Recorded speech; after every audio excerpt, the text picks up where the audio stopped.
All right, good afternoon, good evening, folks. Thank you, everyone, for coming tonight to our event, to our panel discussion. I am your moderator, David Bleiweiss, who's currently president of the Kiwanis Club of Issaquah. And for those that don't know what Kiwanis is or does, Kiwanis is a global organization of volunteers dedicated to changing the world one child and one community at a time. And one of the great things I love about this community is that everyone is here tonight for the kids in our community and they're not home watching Monday Night Football. It's that dedication in our community that is just absolutely phenomenal. I would like to thank our three panelists tonight. So I'd like to give a brief introduction to each of them. In the middle, we have our Chief Scott Behrbaum of the Issaquah Police Department. Police Chief Scott Behrbaum is a native of Washington. He grew up in Enumclaw before attending the University of Washington. It was there that he received his bachelor's degree in society and justice, and where he also met his wife, Megan. Both were in the rowing program. She was a coxswain. Behrbaum went on to receive a master's degree in public administration. In 2010, he attended the FBI National Academy in Quantico, Virginia. There he studied leadership and enhanced investigation. One has to be nominated and selected to attend this academy. He said when he got out of college, he decided to use his degree to enter the field of law enforcement. He tested in Issaquah because his brother lived there at the time. He's been with the Issaquah Police Department since 1995. Please welcome Scott Behrbaum.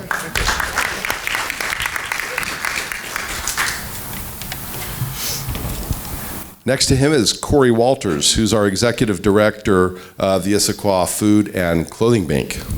Cori is at the Issaquah Food and Clothing Bank because she truly cares about improving the lives of people who are facing challenges. She deeply believes anyone can be more productive neighbors, community members, parents, children, employees, and human beings when their basic needs are being met. Her passion and drive is to make the Issaquah Food and Clothing Bank the best nonprofit it can possibly be. Cori holds a master's degree in executive nonprofit leadership and has a certificate in fundraising leadership, both from Seattle University. She is a 2016 graduate of Eastside Leadership Program and serves on the board of another local nonprofit, the Nourishing Network. In her free time, Cori loves spending time with friends, enjoying outdoor activities like traveling, doing yoga, playing volleyball, running, and getting engaged with community activities. Here she is doing one of her hobbies. Please welcome Cori. Last but not least, we have our very own Superintendent Ron Thiele of the Issaquah School District. Thiele has almost 25 years of education experience, 8 of which were as a classroom teacher. Before becoming an administrative leader, he came to the Issaquah School District in 2001 as principal of Issaquah Middle School. He became executive director of elementary and middle school education in 2004 and transitioned to associate superintendent in 2008. He received a bachelor's in international studies from the University of Washington and his teaching and principal certification, and master's in school administration from Seattle Pacific University. In 2008, he earned his Washington State Superintendent certificate. Please welcome Superintendent Thiele, please. Throughout the years here in our community, service clubs have needed to evolve, change, increase in size and number, but so have the needs in our community have changed, especially when it comes to kids. So we're focused around 3 questions this evening, and rather than read all 3 right away so we can stay focused on one at a time, I'm going to start us off with one question. What are the key issues facing children and youth in our community should we be aware of? Are there populations in particular that are facing bigger challenges than others? We'll allow about 10 to 15 minutes for each of you to respond to this. And the way this works, you just need to speak into the microphone. Do we have a volunteer to start us off? Go ahead. Sure. You don't need to push anything, just go. Just go. Okay. Is that magical? Well, first of all, Thank you. Thank you to the Kiwanis, and thanks to all you folks for coming out tonight to talk about, I know, some of our favorite topics, the youth and this wonderful community we live in. I do have one small correction. It's closer to 35 years in education. Yeah, 25 as a school administrator. So, and here, as David said, since 2001. I spent a decade before that in the Tahoma School District, Maple Valley, so a close neighbor. Grew up in this area. I actually leaned over when Scott said he grew up in Enumclaw, and I asked him if he was born there, because I was. And his dad was my science teacher and freshman basketball coach. So lots of connections here in the room. So I thought about this question, and there's lots of issues, and we mostly, while I love to focus on the joy and all the beautiful things that happen in the community, I do spend a lot of my time worrying and problem solving about some of those key issues facing our children and youth. So I did have a few that I wanted to address today. One that I've really observed, this is my 19th year in the school district, and I would say this one has really become much more acute in the last 8 to 10 years, and it has to do with mental or social emotional health of our students. The most frequent kinds of conditions that we're seeing, and we're seeing in increasing numbers, have to do with anxiety and depression disorders, but we're also seeing increases in more severe mental health issues as well. This really started to come to my attention, like I say, I want to say around 8 years ago. But what I noticed in the last, say, 5 years is I started to hear more and more of these concerns coming from our elementary principals. And one of the things that's been a little bit alarming to me is that the ages of the students that are experiencing and exhibiting some of the depression, the anxiety, and some of the outward behaviors are younger and younger. And we're seeing it now in children as young as preschool age, 5-year-olds, and in kindergarten. And some of those behaviors that we're seeing more physically acting out, eloping, this idea that students literally get up and run out of the classroom or run out of the school, and obviously that can be a very scary situation for a teacher who has responsibility for 20 other students. The use of profanity and language even can be a bit shocking at times. And I have to say that in my career, we didn't see a lot of that, 20 years ago, 25 years ago. So that has us asking a lot, what's going on? Why are we seeing this in younger and younger kids, and why are we seeing this increasingly? Now, if you follow the school district, you know that we are putting forth efforts, thank you to our community for supporting those efforts, to put more help in place for kids. We've brought mental health counselors into our school system for the first time. I've often said to people, if you'd asked me 15 years ago, what is one of the big things that you would like to accomplish as superintendent, I would have never predicted hiring 13 mental health counselors, Swedish mental health counselors, to come and work in our schools. I think it's critical. I'm really proud that we've been able to do it.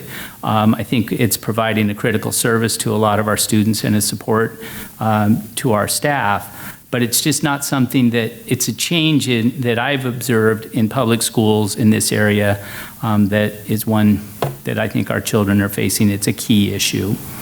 We've also tried to respond by bringing in social emotional learning curriculum and directly teaching those social emotional learning skills to students.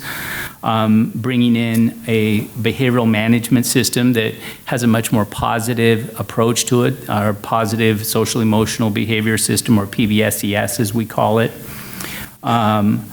And providing more supports, more guidance counselors, and trying to address some of the structural things that we can in the system to provide more opportunities for students to de-stress. We brought in a new schedule at 2 of our large comprehensive high schools that provides in some flex time and some other opportunities to remediate and help students who, we speculate what the source of some of the stress is. We're in a very competitive, high-performing, high-expectation community, so we wonder about that. And so we try to adjust our system as best we can at times. But I do worry about, and I do think that there's an opportunity, and I know this will come up later, for organizations to partner better around the social, emotional well-being and mental health of our students. So that's one issue. Another issue that I see, and it may have a connection and it may not, I don't want to over speculate, but I hear this a lot from our community, and I live here in the community and been in and around this community for most of my 56 years, so I know a lot of folks, and the issue here is good, affordable childcare. That's a real problem for a lot of our families. Childcare can be very expensive. It's very hard to get. As a school system, we are trying to expand opportunities to do that. We're trying to work with local providers because we have some wonderful local providers. It's just they can't meet all the needs as well. So we do have some issues there around good, affordable childcare. Another thing that I really worry about. When I think specifically about some of the things that are happening with our students, and ironically, I live close by and I was watching the news and just saw another story on this. The ongoing issues related to drug and alcohol abuse and use, but now we have this new vaping that has become just really a problem in our society. We're starting to see some of the health effects. It's problematic for schools because it's hard to detect. We know it happens. We know it's happening. We're getting reports of it. Students are being caught and sanctioned for it periodically, but I think there's a lot more of it going on than we're able to actually catch. And I should be clear, it's not about catching the kids. It's about understanding the health impacts of it and what it might be doing. And so that is another key challenge that we're facing. We have issues in our community. If you've been here, and I know a lot of you have been here a long time because we've been coming to events like this over the years. We are a rapidly changing community, not just growing, but changing demographically, and we have equity issues in our community, issues of cultural competence. I know I've had to become much more culturally competent around the kinds of kids and families that are moving into our community, really in very large numbers. It's something you have to do. If you're going to work in this community, if you're going to lead in this community, if you're going to serve the children of this community, you better start understanding that they all don't look like me. And that's what it was 50 years ago. And we have those issues of equity. We do, as a school system, we do not perform as well for certain groups of students, particularly our Latinx students, our African American students. So we've got work that we can certainly do there. And then this last one, I just had to throw it in because I know it does impact our families, it impacts our kids, it relates to some of our stress, and I know our city partners certainly deal with it a lot, and that's traffic and congestion. And it's a real issue when people can't get to services. And the one that really stands out to my mind is this beautiful center where we have community services, public services in Redmond. But yet if you're a young person here in Issaquah and you try to get there, it's not that easy to do. We just don't have a very good transportation system that connects the cities in East King County. And we just are dealing with a lot of congestion in traffic, which is prolonging the time that children are staying in childcare and just putting more stress on families. So that's one. And then when you talk about specific groups of kids that I think I mentioned that we don't do as well in our school system with our Latinx and our African American students or our indigenous populations, but I think we also don't serve our LGBTQ communities the way that we would like to and believe we should as a community. So there's work to do in those areas. Those are specific groups that I would pull out, and those are some of the key issues that came top to my mind. Thank you for that opportunity. Thank you. So similar to Ron's list, it's very similar things that we're seeing within the police department and law enforcement as well. One of the first ones that he talked about was mental health. And there's a significant amount of mental health issues that we see in a lot of the criminal investigations that we conduct, or just the context that we run into within the community as well. We are similar to the school district. We're constantly working on addressing how to help that, groups of people that have mental health issues. So we're everything from crisis intervention training to working collaboratively with our regional partners to make sure that we have mobile crisis clinics, mobile access, units to address that as well.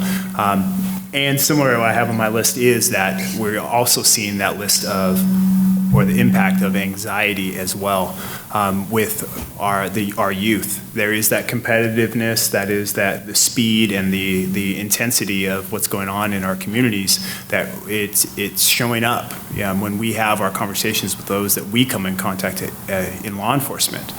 So when we do have our interactions with youth, and it might be a criminal context, or it could just be some sort of outreach, we do have those conversations and ask them, of why. Why are those decisions? What are these driving factors? And that is one of those things. The pressures to perform, the pressures to conform are constantly on our youth as well. So those are things that we're seeing in the law enforcement realm as well. So it's not just in the schools as well. I want to talk a little bit about, again, the drugs, alcohol as well.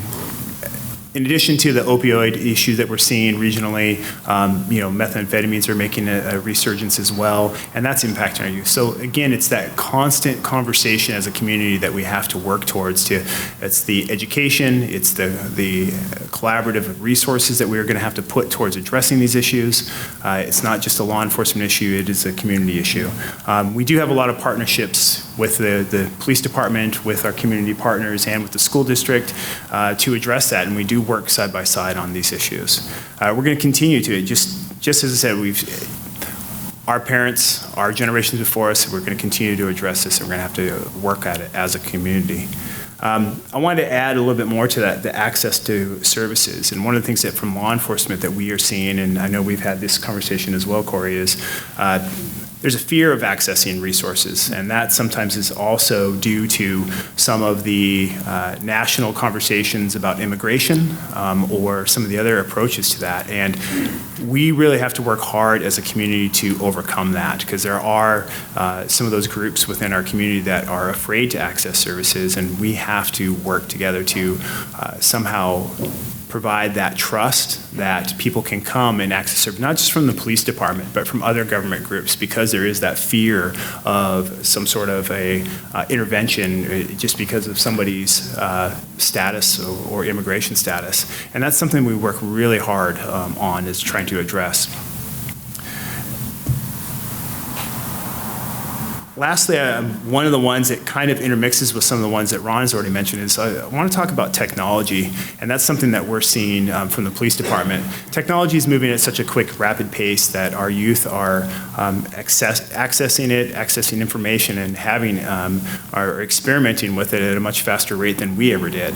I think what that is creating for us is we're having new types of crimes. Obviously, cybercrime, we're seeing cyberbullying, and that's an impact on our youth, and we're investigating those that come up within the schools and just within the community. But that pushes over just our community. It becomes a kind of a faceless bullying or faceless crime as well, because people online are leveraging that technology to use that. Another thing that we're seeing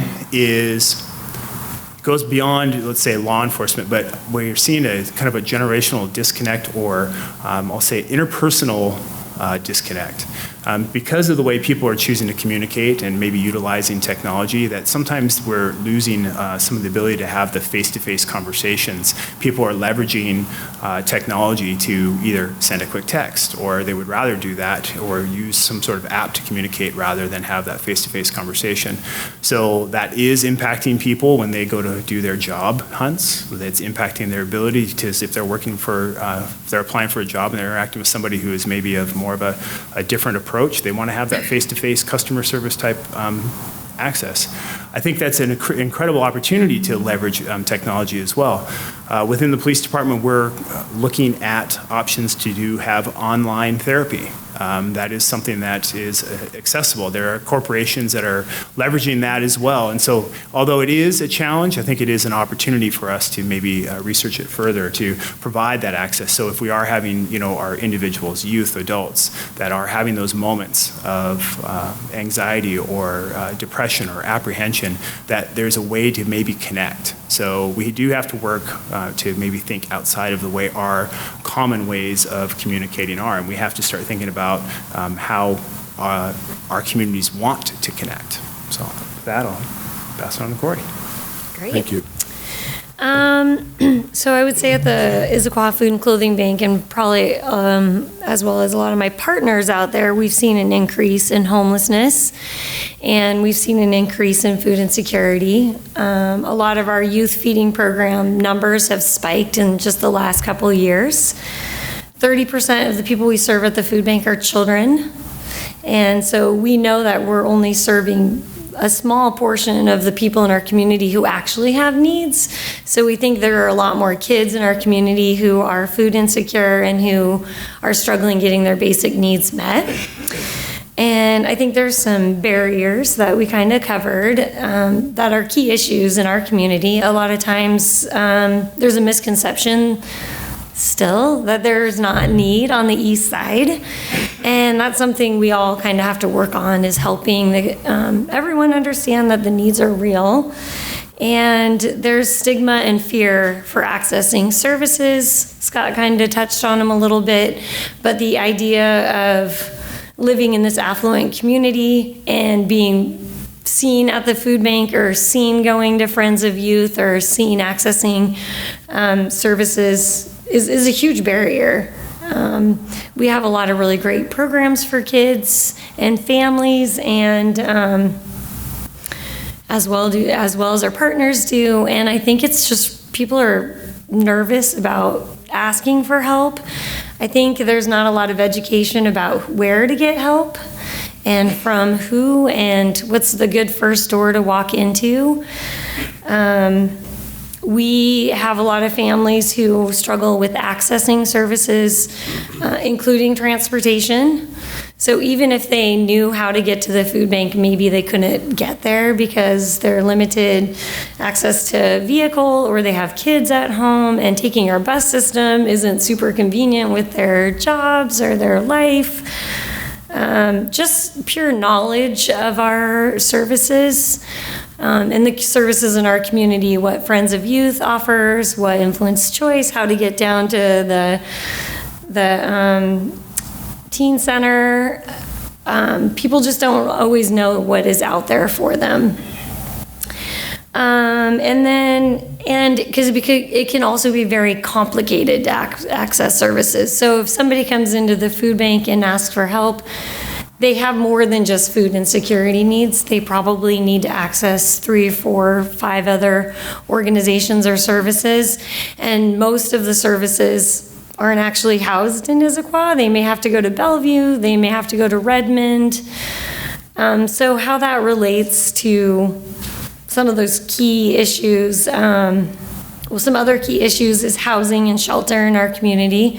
When we have teenagers who may need a break from being at home and may need to access Friends of Youth, as stated before, getting to Redmond Friends of Youth program or the shelter program is really hard. Or we have the shelters that we do have in close to our area aren't family friendly. So all of the shelters are men's shelters or female shelters, and then you throw kids in that mix and it gets really complicated for families. And there's a fear people will choose not to go into shelter because they don't want their families split up. Let's see. And I think another key issue is eviction prevention. We have really great eviction prevention programs in our community that need help with funding so that we can keep people in their homes, in the first place.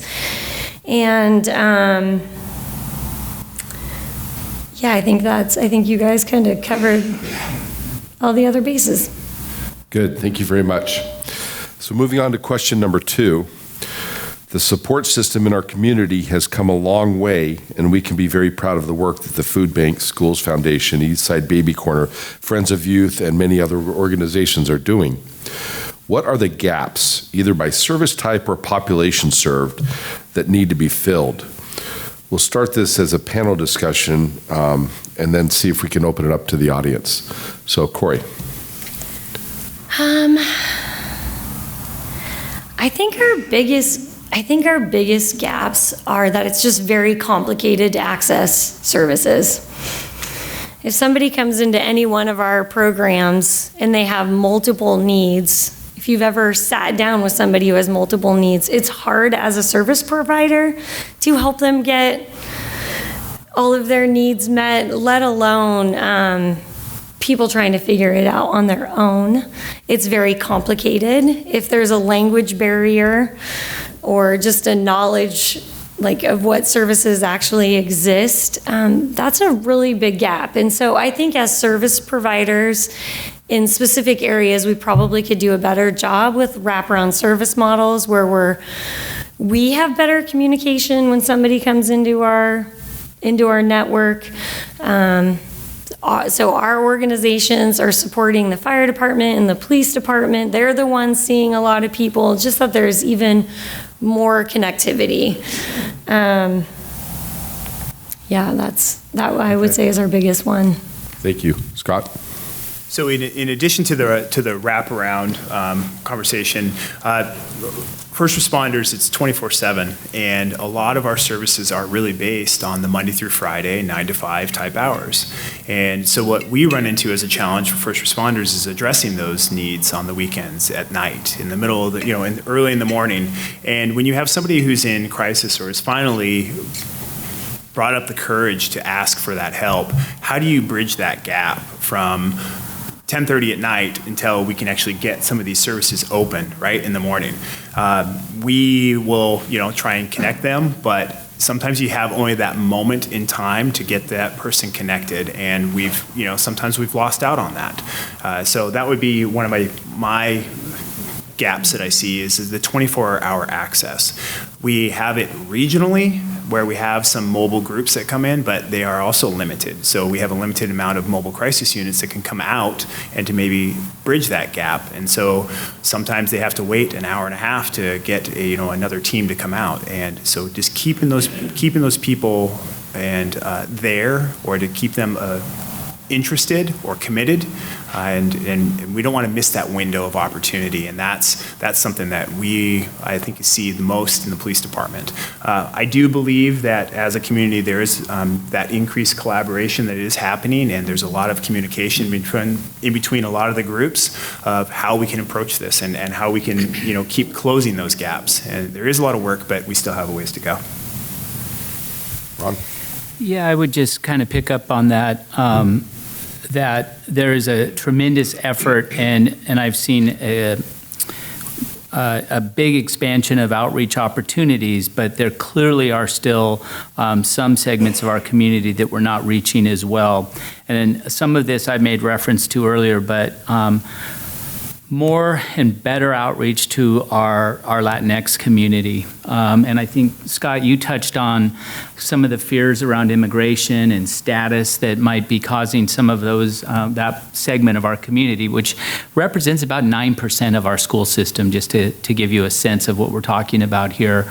And they are overrepresented in free and reduced lunch, in discipline data. They are underrepresented in highly capable classrooms and academic achievements. So those are the kinds of gaps that we look at as a school system.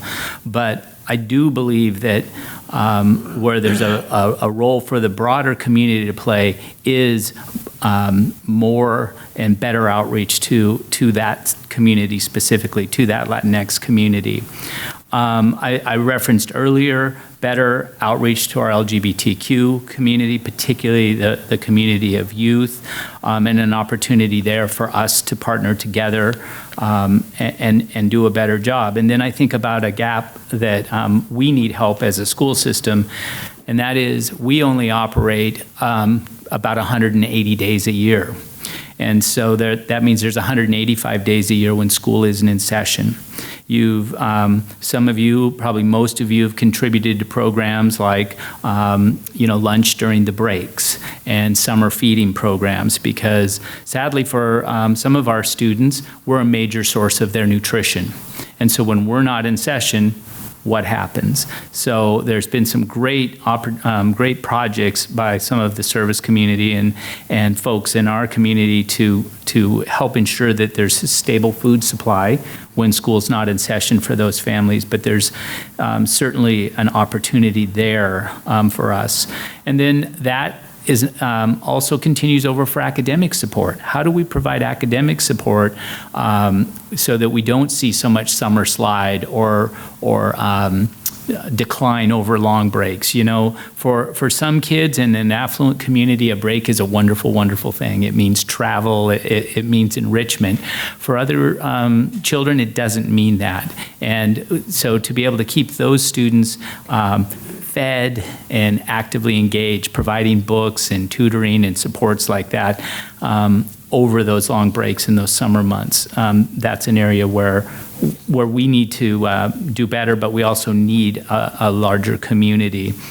And then I did had to comment on one thing because I missed that, and thank you, Scott, for mentioning that technology is changing the way things are happening in the school system and the way kids are interacting as well. And I think we have a gap there as well. I think we have a digital divide that exists even in our community, and we're able to mitigate a lot of that. But the issue that we struggle with is the in-home Wi-Fi.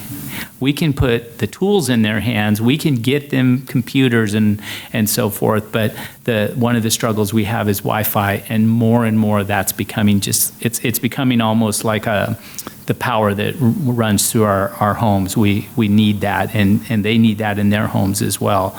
So there's a challenge with that. And the challenge, of course, also, we like to refer to it as keyboard courage. A lot of people have a lot of courage addressing me across the keyboard.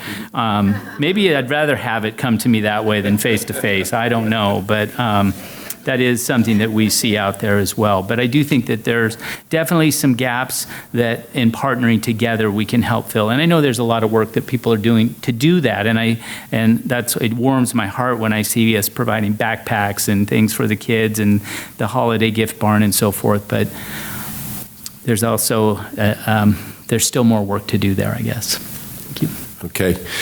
Any comments from the audience as far as gaps that you see? If you could state your name and organization, if you are affiliated with an organization, and ask your question.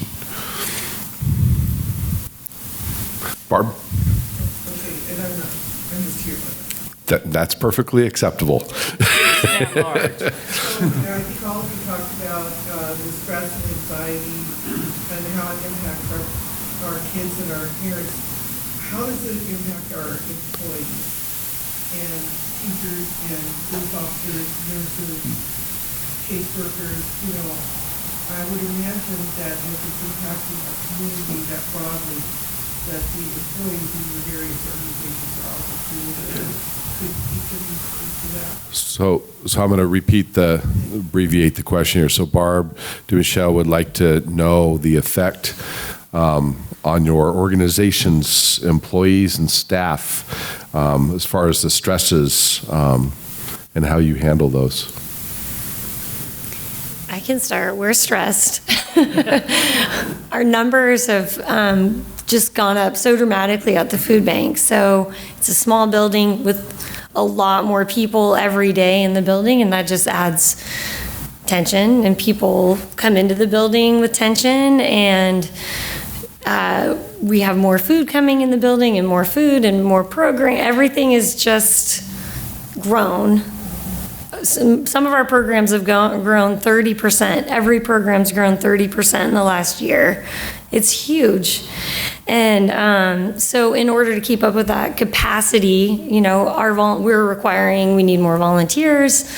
Our staff's on their feet the whole time. There's no breaks. It's stressful when we have more people needing services. Yeah. Sure. So the impact of the increase of, let's say, volume or of these issues with like anxiety or any of these issues that we've talked about tonight, it does have an impact. I mean, everyone here came here tonight because they're engaged, they want to be involved, right? And all of the employees within our organizations are committed to helping, and they want to be involved. And you're right, it does take an impact on everyone that is involved in service providing. Over time, it can, end up with compassion fatigue, where some of our people who are out there working in our community have gotten to a point where they are at a level of their own stress and anxiety as well.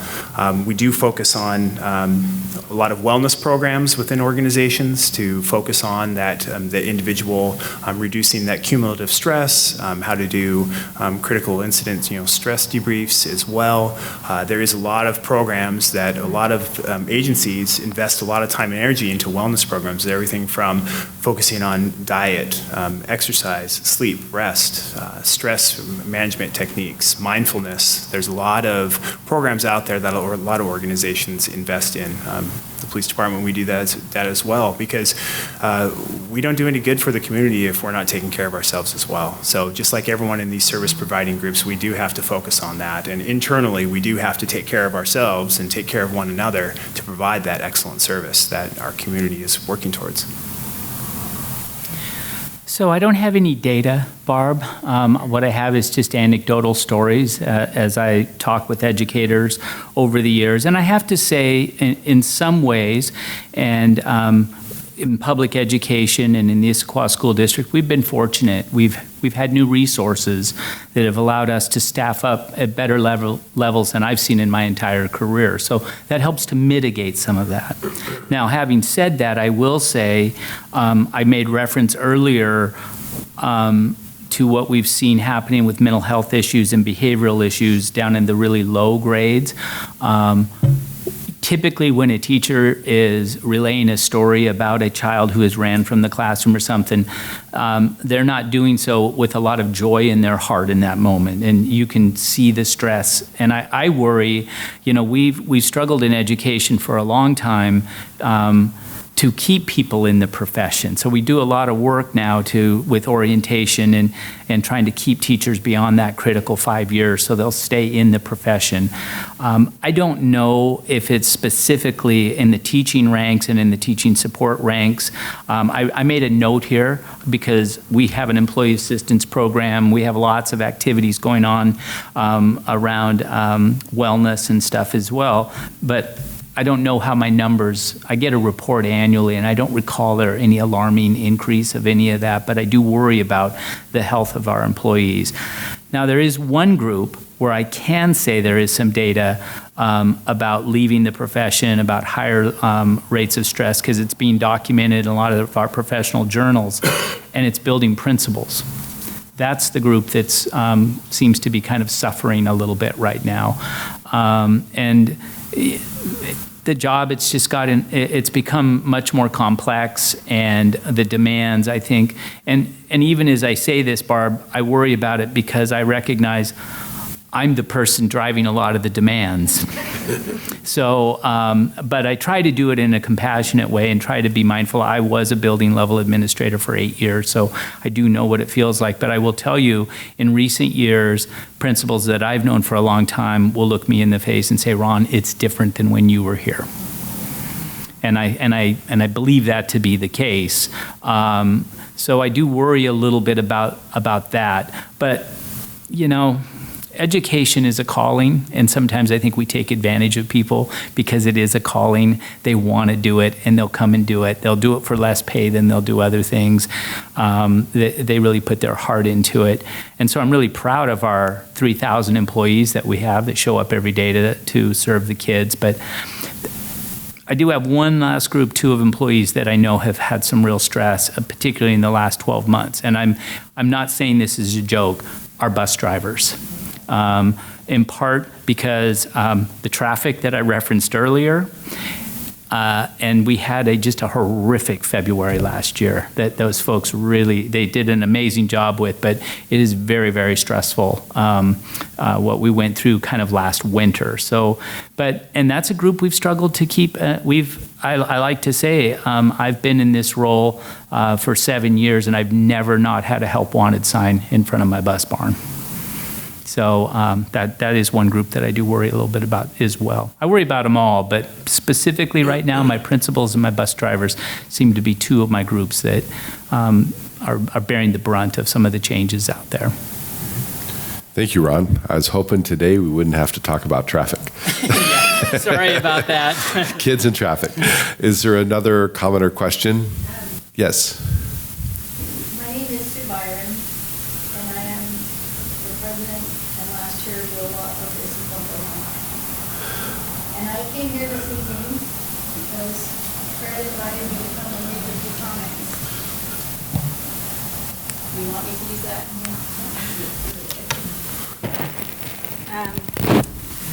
We're a relatively new nonprofit in the Issaquah community.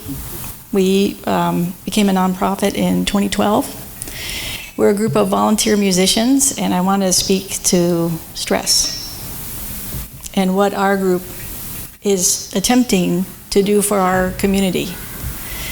I brought this with me, and I'll leave it up here with our panel folks. This is a study from the Arts Fund, and it's about the social impact of the arts, how arts impact King County communities.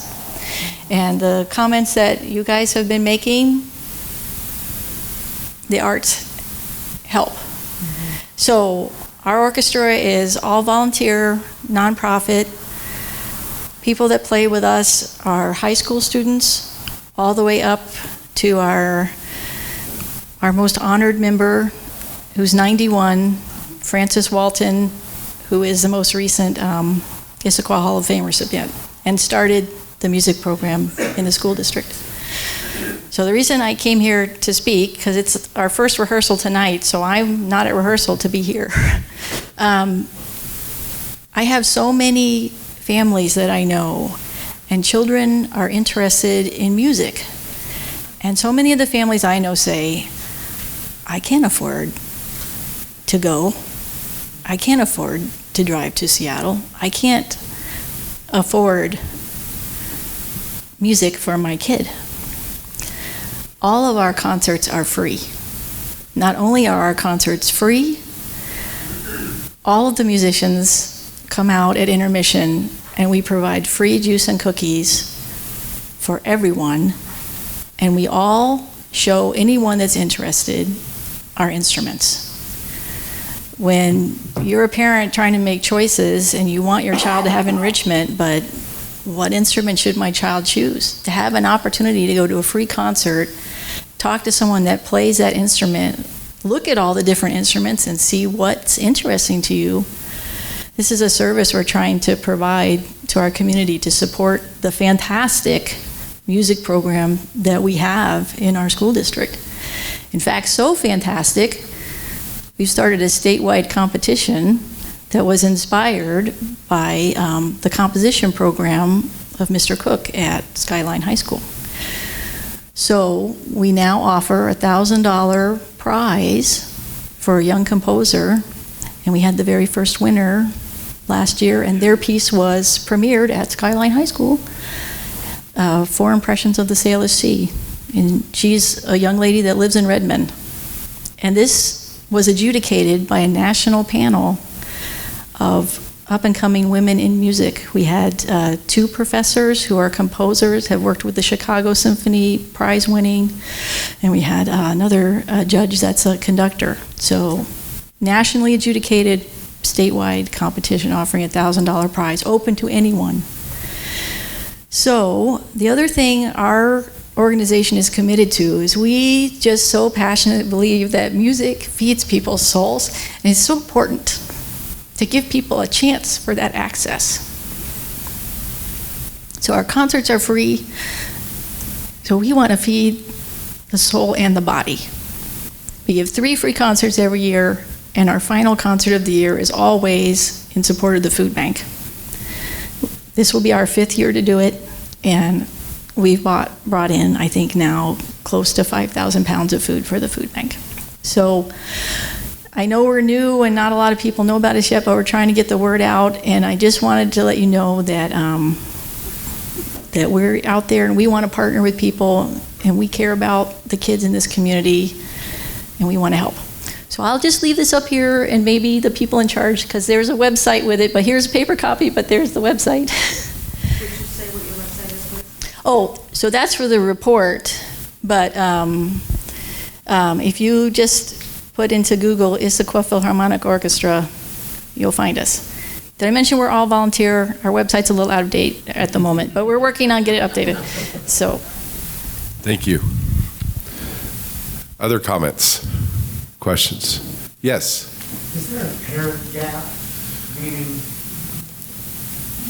are the parents either nuclear family, single parents, latchkey kids, are they expecting the system to be there for everything, or are the parents getting some education to help support the needs? So do our panelists see a parent gap? Communication with... Is the community educating them? Is the home educating them? I mean, certainly we have families out there, single-parent families that have more struggles. You know, it's hard for me to say if it's a gap or not. I mean, the school counselor will try to reach out and provide whatever they can. Sometimes you don't even know about it. You know, we do have, just recently, we're in our 2nd year now of actually having family liaison positions in the district. We have 3 full-time staff that do family outreach. There's a new system in Washington State called WA Kids, which starts every child entering kindergarten has a family engagement conference. I think it's a wonderful idea, and it's been very well received. Certainly, you know, the school is a caring place, particularly when you talk about those elementary age. It's just kind of the nature of it that way. But I do know, and that our staff knows, that there are definitely families that are out there struggling. One of the ways that it comes to light for us is through our nurses, school nurses, and our annual nurses fund, and our foundation is a huge supporter of that as well. We know that there are families that do come to us periodically in crisis, needing things. A lot of times we'll hook them up with Cori and the food bank as well. But and trying to provide some educational services as well. It's not always, you got to do that delicately, I guess. So I'm not, you know, we're very fortunate in Issaquah. We have a lot of intact families and a lot of wonderful support from our families, very active PTSAs, lots of volunteers, boosters. Sometimes I worry, I often go back and forth. Is it easier to be a poor kid from a single parent home here in Issaquah and get to experience the benefits of what our community can provide? Or is it more difficult because you're surrounded by often people who have more than you do? As the former principal at Issaquah Middle School, I used to go home and reflect to my wife and say, you know, I've got kids coming from some of the most affluent communities in our entire region, sitting right next to kids whose families have next to nothing. And I used to love that about my school, and that school was really just a microcosm of the community. But I did sometimes wonder about the effect. I will tell you, I've landed. I think it's better for them to be here, if they can be here and be surrounded. And the people are so kind and giving most of the time. But it does create an interesting and unique environment that doesn't exist in a lot of places. I've worked in the Los Angeles public schools in a school where 9 out of 10 kids were on free and reduced lunch. So everything just seemed to be like that. There was also, you know, we'd have curriculum nights and we'd have to run buses into the city because we couldn't get people to come unless we provided them transportation. And even then we'd get 20% attendance. You go to a curriculum night at one of my schools, good luck trying to get in and out of the place because 90% of the families will come. So, I think there's always more we can do for families that are struggling. But I also don't want to imply that every family that's a single parent is struggling too. Some of them are doing super well. And, obviously I've got families that are intact that are in crisis too. So it kind of, I don't know, it's a complicated question, I guess. And the nice thing is we don't deal with so many trauma-impacted families that we get to kind of individualize in a lot of our schools, which is really nice. It's a little more difficult in our large schools, our high schools, but we staff them up.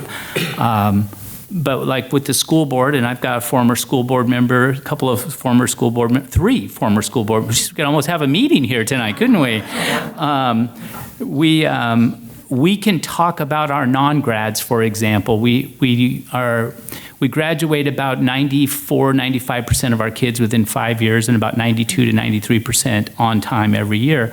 So we have a relatively small number that aren't making it over the line. We can have individual conversations about those kids. If there are school systems this size in Washington State that are struggling to get 75% of their kids across the line, so they're dealing with much bigger numbers. So I don't know. It's sometimes our demographics can be a blessing. Mostly they're a blessing. Sometimes they can present some challenges for us too. That's a tough one though when you get down to the individual family level, and that's when I think sometimes we can use other community supports too. Thank you. Scott? I'll add to that just a little bit. I mean, my daughter is turning 13 here just in about a week and a half, and keeping up with the speed of, what she's experiencing, even though I deal with a lot of things on a daily basis within, the police and law enforcement world, keeping up with what, my 13-year-old is going through and addressing is a challenge. So I think every parent has that individual kind of struggle with keeping up and keeping tabs on everything. It is a challenge. It's a daily challenge, and the rules keep changing. So I think there's a lot of work. There's a lot of efforts put in by a lot of different groups of people to try and educate and to provide those resources so you can stay on top of these things. And just like Ron said, that there is sometimes bad things still happen, but how we recover from those moments, or do we give up on those moments? That's the question. I think we need to reinvest in those individuals that do have those stumbles, and if we can help get them back on track, then I think that's where an opportunity is. Anything to add? I guess I can share just a little bit about special programming that we're doing that helps families and those low-income families that are struggling.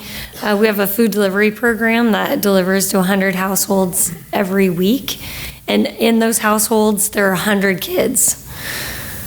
So there are single families who have serious transportation barriers that they can't get even just to the grocery store. So in this conversation, we need to think about where are those gaps? Where are those families? How do we create programs, mobile programs that go to them, instead of always having the expectation that families that are struggling get to all of these different services to get their needs met. Thank you. Yes, Mary. As one of the 3 former school board members, 2 of us that are sitting here, raised 4 of us. 5, 6, 7, 8. I know at least 2 of us, Barb and myself, who raised our children as single parents. In my case, it was a death. And boy, I didn't think I'd ever need a mic to be heard. Anyway, my experience is when my first husband died, and my kids were in 2nd grade and 6th grade, just beginning middle school, was that this is an incredibly supportive community who continues to this day to support me and families. I could not have asked for, nor gotten, or received, or taken more support than I got. But I know what it was like to shake down the kids' piggy banks for the quarters. And to have kids that qualified for food for free and reduced lunches but never applied for it. because I didn't think that I wanted to be the one who applied and put them on that. So I can understand that way of thinking about it too. Anyway, that isn't necessarily the kind of support that everyone who is a single parent receives. And I would want to be the first to say that I would want to make sure that people did and do. And there we are. But what can I say? That's enough. Okay. Thank you, Mary. Yes, Fred.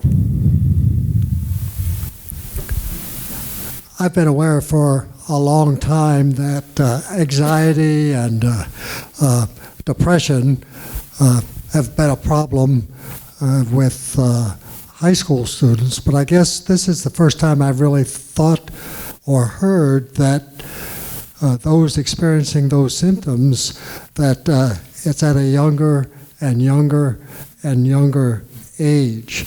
And I'm not sure we've really come to grips with how to deal with, say, our high school students or those approaching high school, but what resources would be needed to, or what should we be doing at this time to address our elementary school students who are experiencing the mental health, anxiety problems that you spoke about this evening, Ron? Well, I would say partly to that, Fred, was, when staff first came to me several years ago and said we need mental health counselors, it was in my high schools. And that just kind of made sense to me. Like you, Fred, that's kind of where my image of mental health issues kind of started with adolescence, I guess. We now, again, thanks to new state funding and to the levy funding that we've enjoyed, we're up to 13 mental health counselors, 3 of which are assigned in the elementary level. If I needed to add more, it would probably be at the elementary level because we're spread pretty thin there. Kind of back to the earlier question too about parenting and so forth, single parent, intact families.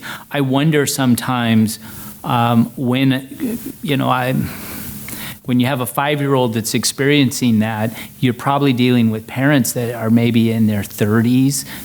Those are young people to me. Do they have the skill set?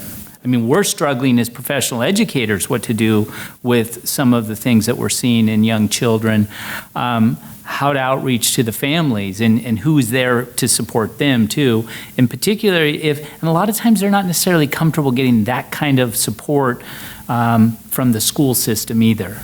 So that's when we have to rely on hospitals and, and when Mary was sharing, and I've known Mary for many, many years, I had stories coming up in my mind when we have students in our system that lose a parent, and it happens every year. Another group, or groups in our community that have been wonderful in reaching out is our faith-based community as well. Of all stripes, we've seen folks come forward in support of families and wrap themselves around families in a time of crisis. So we need that. So for me, the theme of this a little bit tonight was collaboration and how do we all work together. And that was just one group that I know we've had that have really come to the rescue for some families along the way as well. So I wish I had the answers, Fred, for what do we do when we see some of these behaviors and that are manifest through some of the mental health issues, and how do we wrap ourselves around the family? I mean, we literally use the term wraparound services in our industry. Jerry knows this, and but it just seems like there's such a scarcity of that always available to folks. For example, when we have the really extreme mental health issues and everybody determines that this is probably a child that needs some kind of inpatient treatment, more often than not, the answer you get is there's not a bed available.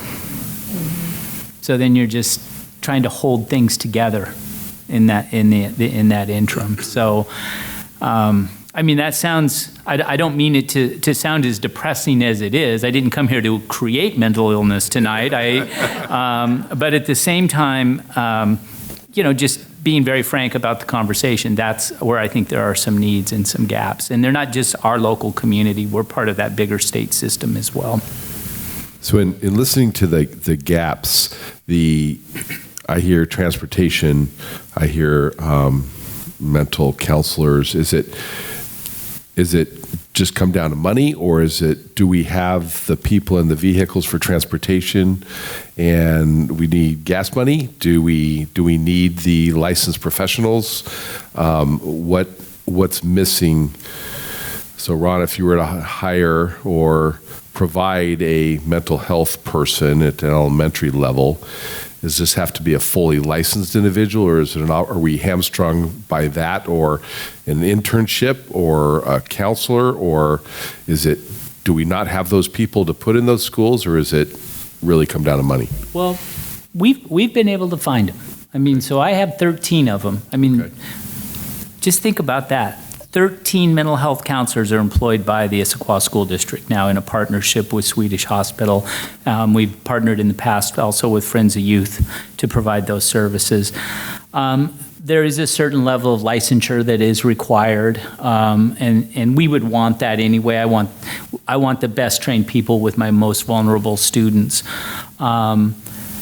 I do worry the fact we've had great success with this program, and I get calls all the time from surrounding organizations, particularly school districts. How did you do that? How can we do that? And I think to myself, well, if we all do it, there won't be enough of them available.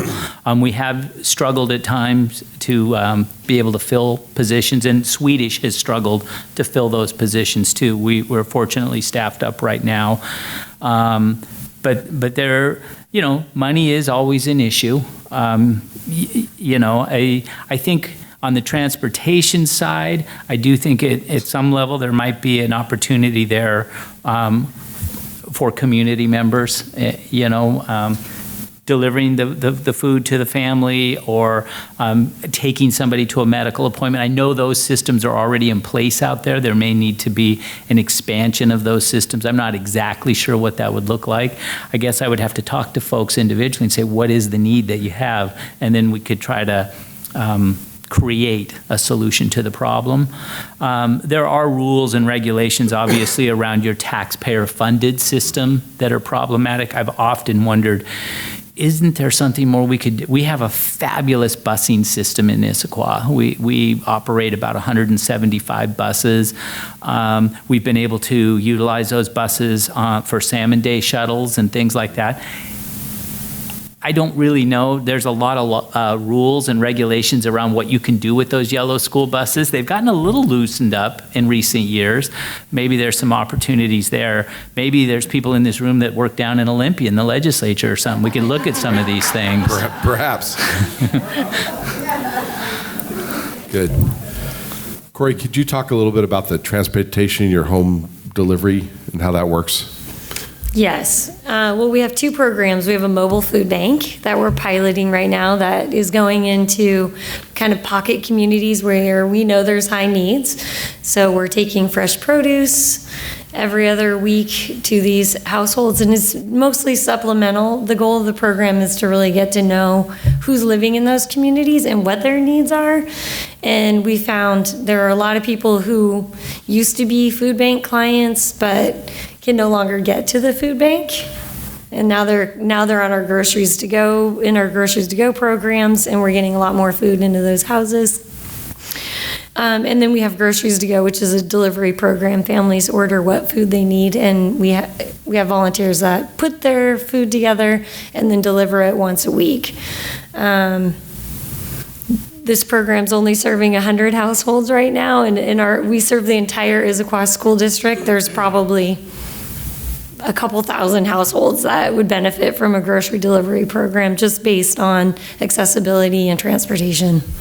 Because I know we were talking a little bit about technology, and throwing it out there, if we could partner with somebody like Grubhub or something in the Right. Issaquah Food Clothing Bank, so people aren't embarrassed, so to speak, to come down to the Food and Clothing Bank, but if they had access to order online in some way, somehow, and have that food delivery to reach more. Right. It takes a lot of space to run a program like this. So think about the there's a gap, like so we it could takes do whole 100. grocery stores. And we don't have the ability to put the food together right now and then get it out the door, right? There's we put the food together, it goes out the door the next day. So in that time period, we need somewhere where we're going to store 300 bags of groceries.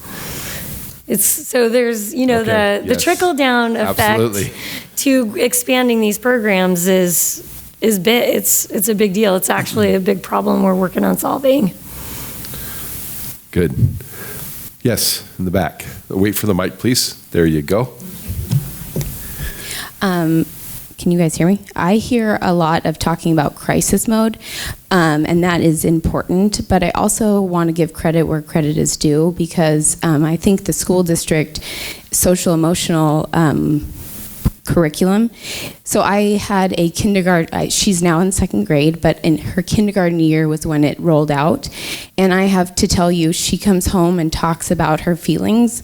Sometimes it's coaxed out of her, but the district also sends an email of what they're doing, and the teachers do as well. And so I feel like I'm a parent that's on top of things for the most part, and so I'm reading those emails and I know the questions to ask, but the information is out there. And Avery, my second grader now, is at Briarwood, and I think they have done a great job of rolling this curriculum out. And so what they're doing is, before they're in crisis mode, they're able to name these feelings that they're having and address them. And I think that we are very lucky that the school district has done that, and every opportunity I get to say thank you, I do. And so thank you for doing that. Thank you. That's fantastic. I want to add to that. Can I add to Katie's statement? Yes. So I think prevention is super important, and Katie and I both come from the parks and recreation world, and so we know that play and free time and leisure time is super important. And if your kids aren't getting enough of that at home, that's really important. And those programs, we have lots of scholarship programs in our area. YMCA, Parks and Recreation, when they have scholarship programs, they need to make sure they're getting those dollars out, because we've got plenty of families in our community who need it. Yes. Oh, we need it for the cameras. Thank you. I'm Minal, and I'm an immigration lawyer, and so I really appreciate you guys acknowledging how immigrants and refugees are feeling and access to services. I really appreciate that being a topic of conversation and something that we need to work on as a community. And one of the ideas I had, and perhaps the police officers and the district have already taken steps to create safe zones. So I think the Washington Education Association, and I'm sure there's a law enforcement counterpart, has created programs where schools can say, okay, we're a safe zone.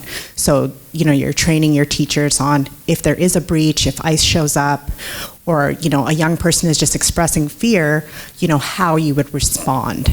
And so that was just one idea that, I've been reading about, and, just via community involvements, we're trying to train as many community partners to respond and really be a strong ally, especially for young people. So I just want to thank you for that.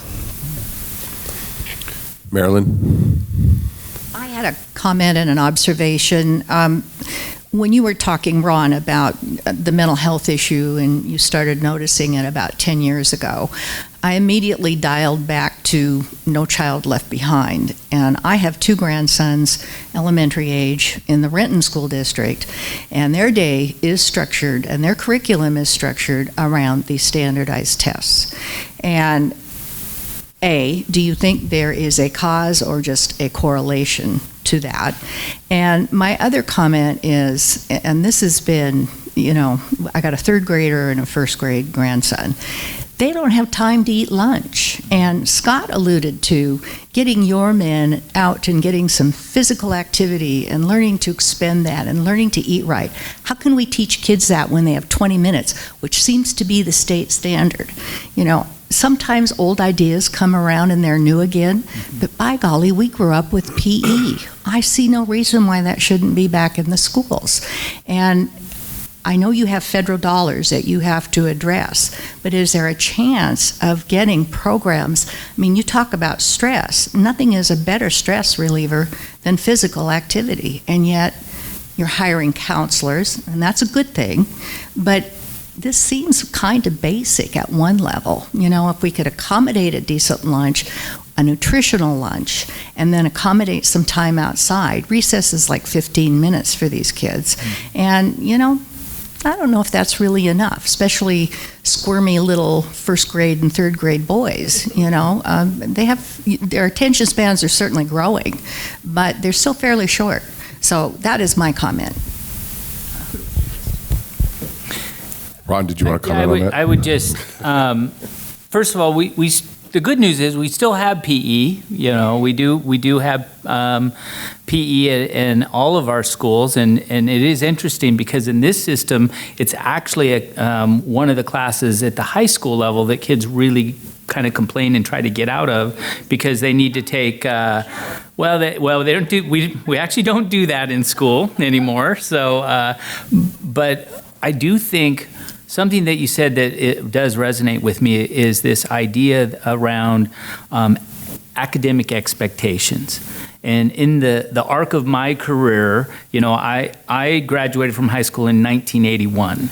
So if you're familiar with the Nation at Risk report, that was me. That was me and my classmates. And if you read that report, it's amazing that we're all still sitting here because we were supposed to just destroy the world. But that could happen. But as I've gone through my career, I've watched, there's been several, and we've definitely been on a swing for about 20 years now of higher academic expectations, kind of more. When I came to this community in 2001, I can tell you nobody ever talked to me about the emotional well-being of the students, that we never talked about social-emotional learning. What I heard was, Ron, we need more advanced placement classes. We need more humanities plus. Why aren't we letting kids earn more high school credit at younger grades? And I will tell you, I responded. And I put a lot of that stuff in place. And now here I sit in a different perch, 19 years later, wondering, you know, did we swing that pendulum too far? And those kinds of conversations happen in my office all the time. It's an interesting thing, though, because I still get a lot of demand from our community that wants more of that. Now, I will say, if you listen to the dialogue that our school board had around bringing that 7-period day to Issaquah High School and to Skyline High School, we already had a 4x4 8 out at Liberty. It's interesting because I was able to say, this community's been asking for this for 20 years, and that's a true statement. But I think the reason they wanted it changed. And when I first came, it was, we need more opportunities because our kids aren't getting enough advanced math and science to get into the Ivy League. Literally, that's what people would tell me. Now, and if you listen to the dialogue of our school board, it was, can we get kids into more art and music classes? Can we get kids more into CTE classes? And I'm not just talking about computer science, because computer science is a CTE class, but pottery making classes, guitar making classes. And interestingly enough, we had to add about 40 teachers to implement this schedule at the two high schools, Skyline and Issaquah High. The number one area we added teachers was career and technical education. The reason we had to do that is because those were the courses that the kids wanted. So the kids drove that. So there is a change happening. We just had a recent change legislatively, de-emphasizing the test, if you will, unlinking it as a grad requirement. I believe in high expectations. Your children grandchildren, the kids of this community are amazing, what they're capable of doing. I don't want to let up on them too much, but at the same time, I think it's about striking that right balance. And I think that right now that systems and communities like ours are trying to establish what's the appropriate equilibrium. Because I also have students that can do full-blown IB courses all the way through Skyline, and they're not stressed out by it at all. That's who they are. They manage that. The child that I worry about is the one like me. If they wanted to do that, it would be a tremendous struggle for them, and they would have to put in such an inordinate amount of time and energy. It probably wouldn't serve them well, but they do it anyway because that's kind of the culture around them. So I think we have to create an environment where the idea of play and the arts is valued as much as computer science and engineering is. And I have nothing against those. But it is interesting to see where that balance is. Did we create the stress cooker that is now creating the problems that we're seeing for kids? Probably some of that, but we're also a reflection of our community. So I'm really pleased that we are also working to help educate the community. You heard how we put out lessons on SEL. Hey, do what we do at school. Talk to your child this way. See how it works. But then there are other areas that we're educating the community as well. Some of these events that the foundation supports about hiding in plain sight, I think is an amazing one. How do you know if your child's using drugs? How would you find them in their room or something like that? So I do think there's a role for us to be an educator for the broader community, not just the children of our community. But I do think as a community, we're trying to strike the balance. I know my wife and I had to deal with all of this with our own 2 daughters, so. Is there a place in all of this for seniors? Or even, you mentioned the problem of communication and language barriers. Some of the high school kids, can they fill in some of those gaps as part of their community service? Well, 2 parts. I'll give you one place for seniors right now. Be a voice mentor. We need voice mentors. The foundation created this amazing program that is now a school district program, and probably the majority of our mentors are of our more senior community. So that's one place, but there are other opportunities too. I've spent time at the Providence Point Kiwanis Club. I've spent time up here at the Timber Ridge, and as we get close to building schools adjacent to those facilities, we're having conversations right now. Get to know some of the folks that live in those places. There's some amazing artists and architects and engineers that have great stories to tell. Now it has to be structured a bit. We have to be careful about whoever we bring into the schools and put in front of kids and stuff, but there's absolutely a way we can do that. And yes, we do use high school kids sometimes as interpreters, especially for dialects that are not as common that you can get in the language lines and things like that too. So putting our panelists a little bit on the spot here, starting with Cori, what do you see, what is the appropriate opportunity for Kiwanis and other service clubs in our organization to help fill those gaps? What can we do to help you? I have a list. Excellent. Get your pens and paper out, folks. So Kiwanis and service groups and churches in our community are already great at funding nonprofits. So continuing your funding support. And I really think one of our key issues is housing and shelter and eviction prevention. And so keeping your eye out for opportunities to support eviction programs like Issaquah Community Services, Friends of Youth, and it really having a regional perspective of that. We can't solve our housing and shelter crisis in our community alone. I think all in encouraging the cities to have a regional approach, so they're all working together. I think advocacy and education, get out and make sure you know what's happening in your nonprofits. If you haven't been to the food bank or you haven't been to the teen cafe, go visit those places so you really understand what they're doing, what their needs are, what they look like. So if you come across somebody who does have a need, you can say, I actually know what the food bank feels like to walk into those doors. I think we all need to get really creative on programming that is subtle and welcoming and maybe that feels available to everyone, like just having refrigerators with fruit and vegetables in all of the schools that anybody can access. Just getting really creative about how we provide our services. It feels welcoming to everyone. And let's see.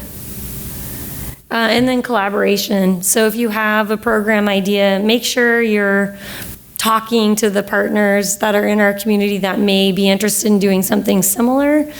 Utilize those partners to grow that program or really put a lot of thought into how to do that program.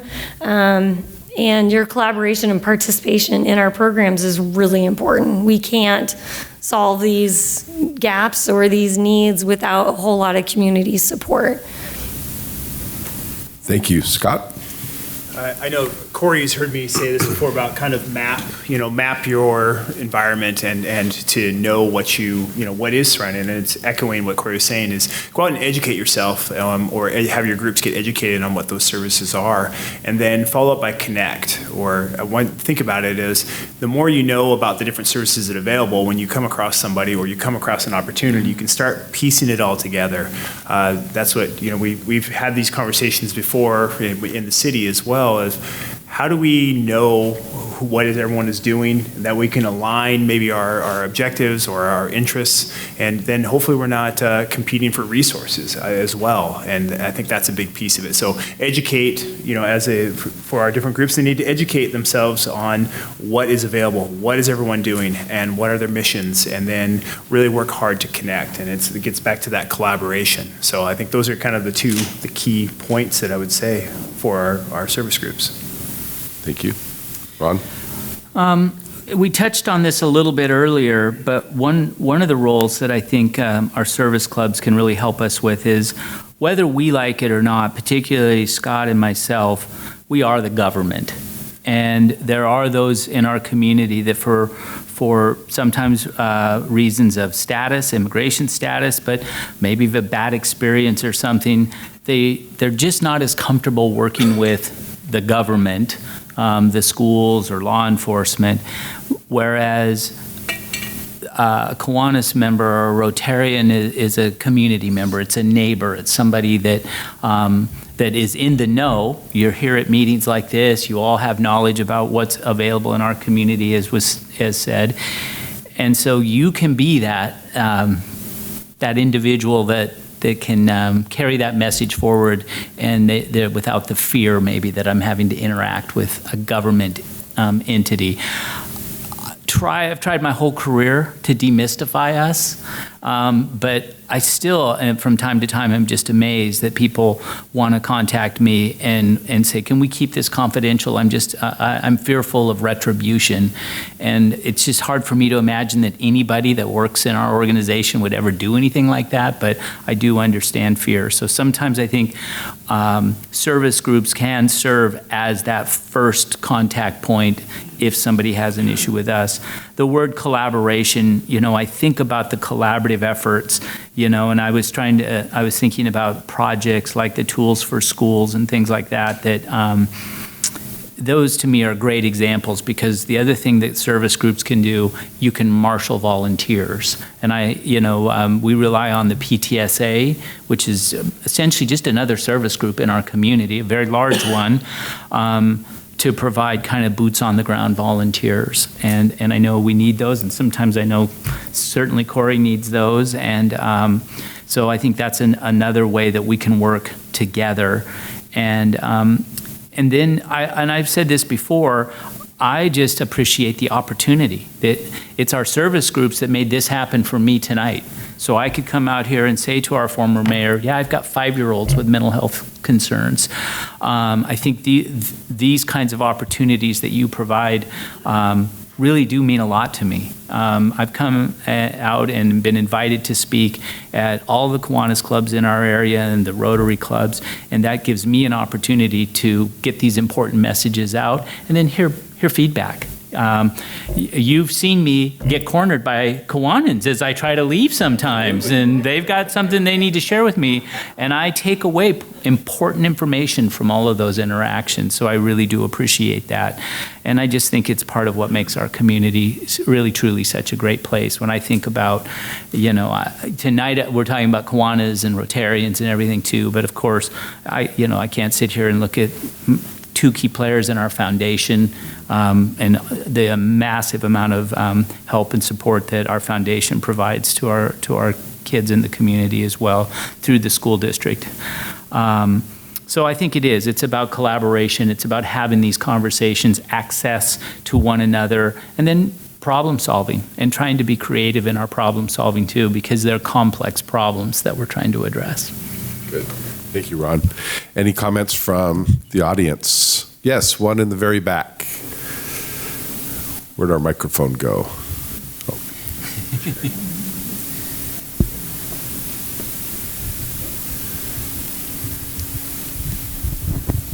Good evening. Could anything be done in the school district and the different agencies that serve our community to close that distance in information on the services? Throughout the years, sadly, the school district, I know there's a lot of rules they have to follow through, but the availability that many parents in the community have to students has been distance cut off for confidentiality and many different issues and rules, but also some of the staff I've known don't have the information themselves. Can all these agencies maybe, collaborate to put like an orientation for school district staff?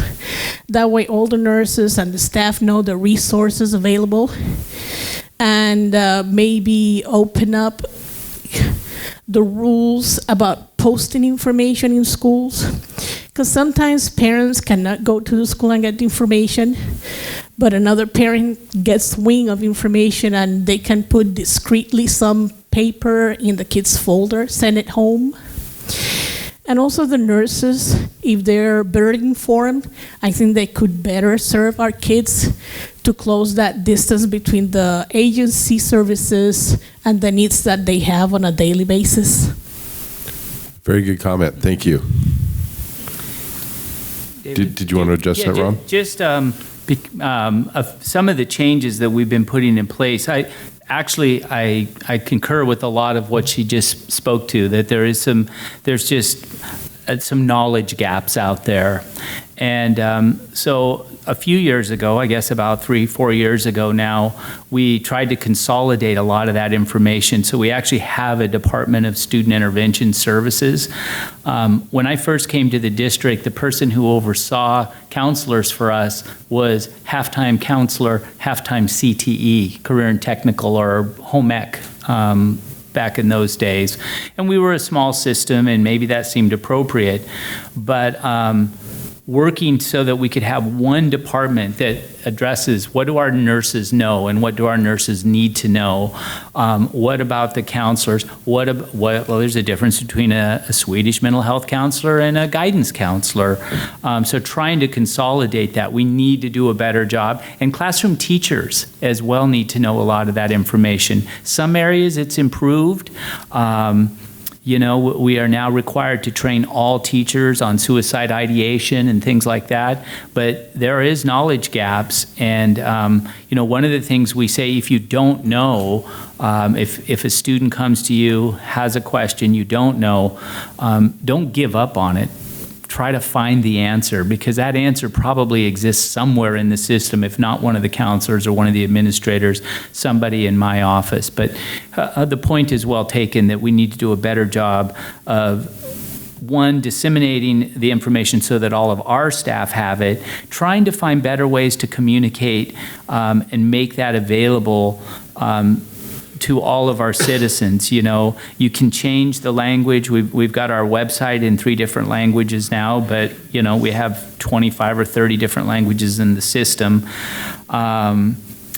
You know, there is work. That's a great growth area for us. There's work we could do to be better at making sure that everybody knows what's available.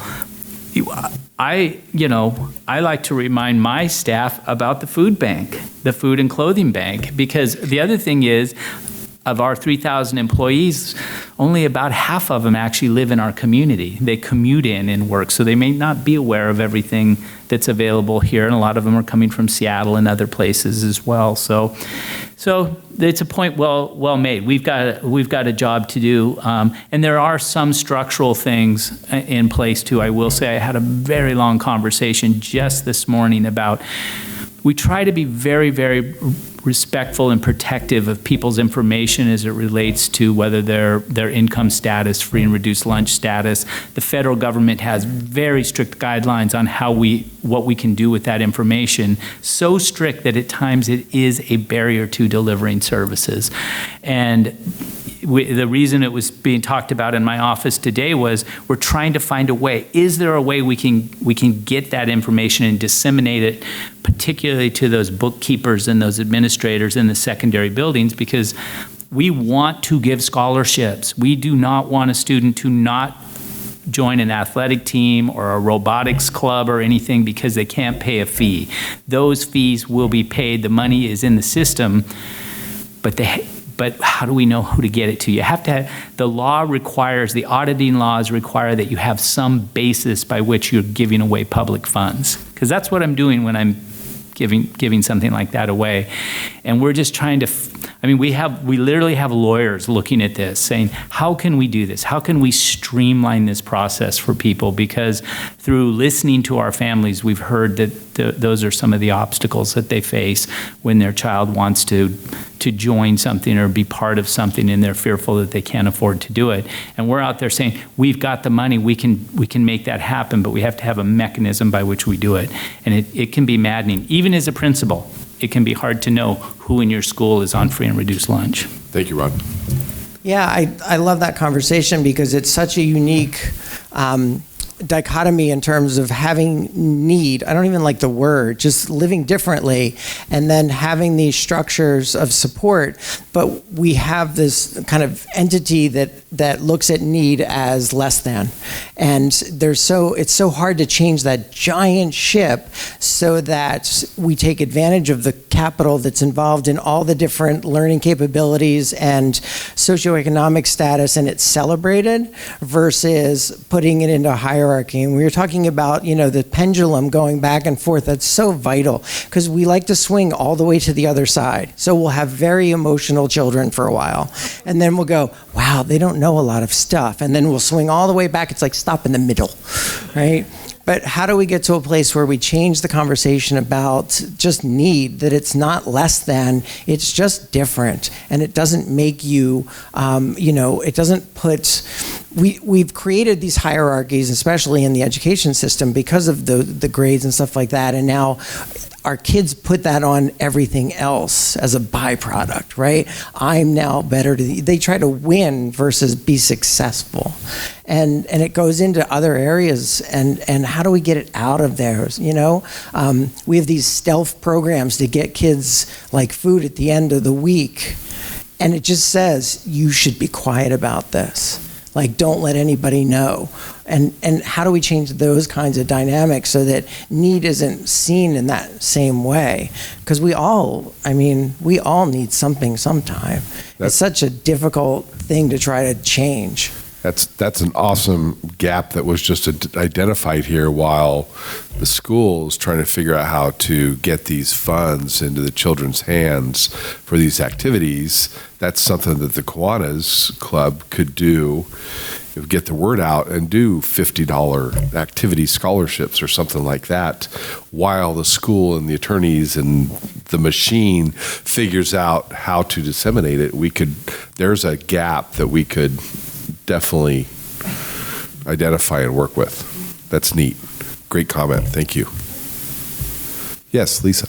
So one of my observations with the community partners and working and going deeply into a school system and into our government agencies and our community partners, in my perspective and the work that I've done the last year, is just I think one of the biggest things that we can do right now too is really engage our youth and provide opportunities directly to our youth as community partners. So provide those internships, show up at the career fairs, say what's going on in your life, and make them know that you care and you're connected in that way. So as each of us as adults, making sure the youth voice is always at the table. So tonight, it would have been great if we would have had some kids in the room.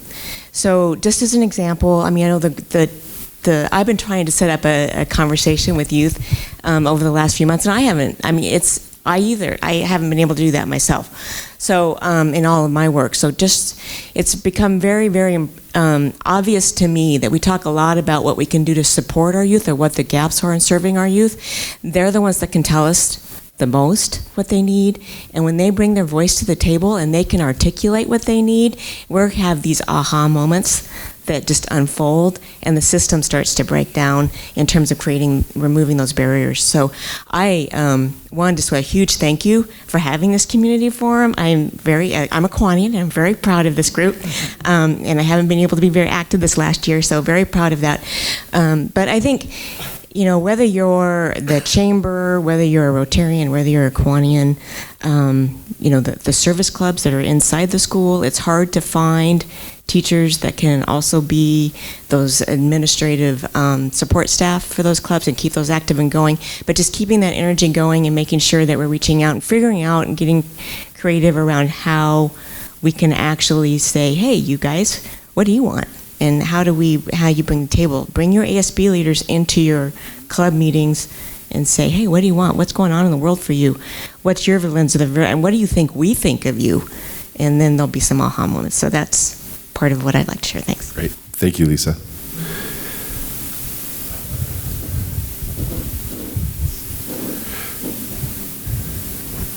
Hello, Cyrus Crown.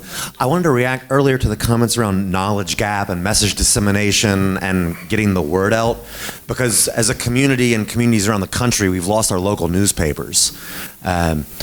We don't have, to my knowledge, the Issaquah Reporter here, and we're all working really hard and trying to do great things, and there's so many of us that are trying to get it out. And I think this is what I was trying to say earlier about the parent gap, which is the parents needing the information in a broader capacity to know the services that exist. Right now, just quick math, the ratio is 1 to 2,000 of participants here to residents in the city.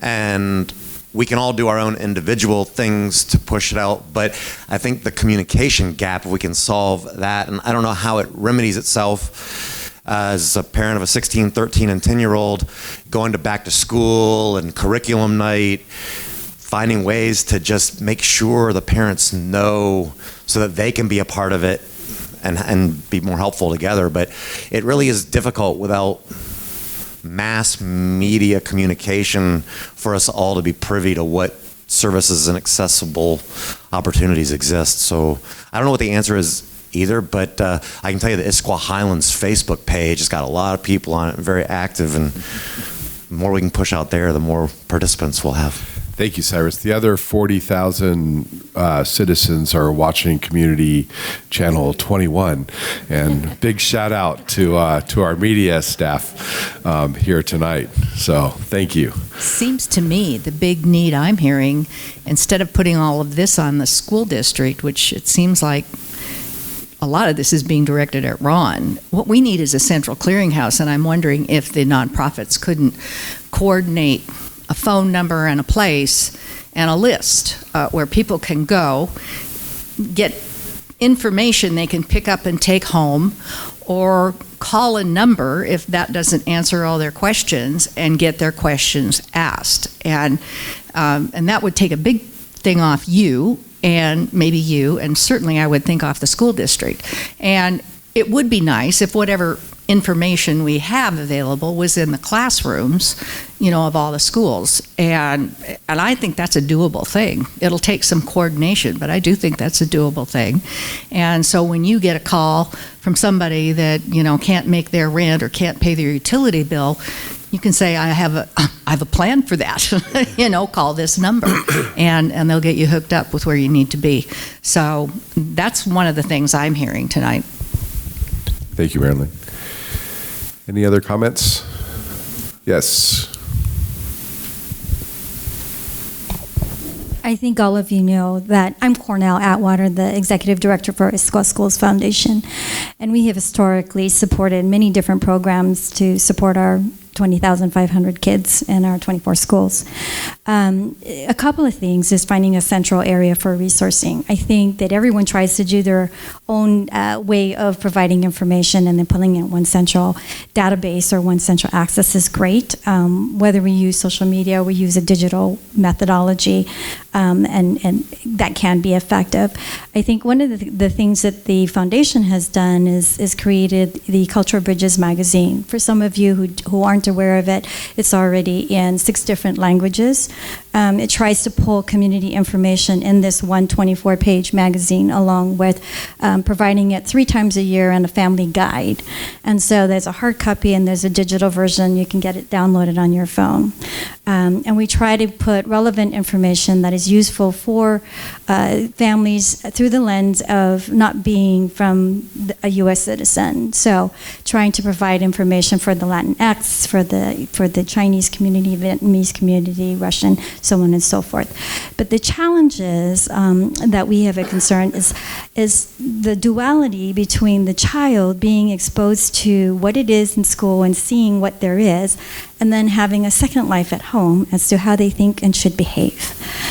So that's the struggle I've had in my own private practice for the last 12 years, is you can work with the student, you can get the information from the teachers, counselors, and the child is aware of it, but the first generation parent who doesn't know, or it's not okay for them to dial that 800 number or to go to the food bank because maybe in their country it's something that was provided by their school system. So the expectation doesn't match up with reality, or the acceptance factor. If I do ask for a handout or the area of need, there is shame. So how do we address that with our families? If we can figure that piece out, that it's okay to get clarification, it's okay to navigate in I guess in a subtle way or a more accepting way for that particular culture, then you'd see our numbers go up in accessing the resources that we here, the 20% out of the 80%, is striving so hard to provide, and then breaking those barriers down. But I think that systemically might be one of the things that we might focus on, is the changing demographics, yes. How do we stay in front of that? Is staying in front of those parents who then are working for employers who might have employee opportunities to educate parents, because we parents didn't come with a toolbox for every child, right? We thought one fits all, and it doesn't. And just add that layer of different ethnicities or different cultures that even makes it more complex. And then the complexity of the balance of, well, geez, it's the school districts that's doing this, and so I'm a 30-year-old parent. I'm not 30, I wish I was. Almost 60. Being able to say, it's not my responsibility because the district's so awesome that you guys are doing it all for us. And then we peel back, the parent peels back, but then we want them to be responsible and teach their kids. So it's all those kinds of parent education, outreach, using mechanisms like the cultural bridges, and doing something that's easy to access, and then we can adapt it. I know there's a lot to it, but that's where I kind of think that might be one of the barriers, is making sure that these families or the parents or support or caregivers know that it's okay. You know, you're not being defined by the word need. Thank you. Can I Sure. add in? Okay. My name is Kaylee, and I'm the director of the Garage. Which is? So we're a teen center. We serve high school students after school. And I would take that, Cornell and I just had a conversation last week about this, I would take it even a step further and say one of the gaps that I see is the challenges that our students face when they have needs and they require resources that their parents or grandparents sometimes aren't okay with. And I'm seeing that all the time. So, for instance, we just had a student, finally, after months of working with our counselor, we contracted with, I keep pointing at you, but you're not at Friends of Youth anymore, sorry. We contract with Friends of Youth for counseling services at the garage. And everything that we provide, tutoring, food, all of our resources are free for all of our students. And so after, quite a few months of working with this student, we got him signed up in wraparound services, and then his grandmother found out and immediately canceled all of them, and that wasn't okay. So there's this gap between, they often very well understand what they need, and then how do we get them what they need when they go home and what we've done is not okay with the family. And so we started we opened almost a year ago, and we started about 4 months in holding open houses for the community, because our students were saying, please inform my parents of what I'm going through. So whether it's around drugs and alcohol, or academic stress, or they're part of the LGBTQ community, give us a chance to talk about how challenging this is in a venue where my parents and my community will listen to me. So yeah, there's so many gaps, and sometimes I don't even know where to start. Yeah. Thank you.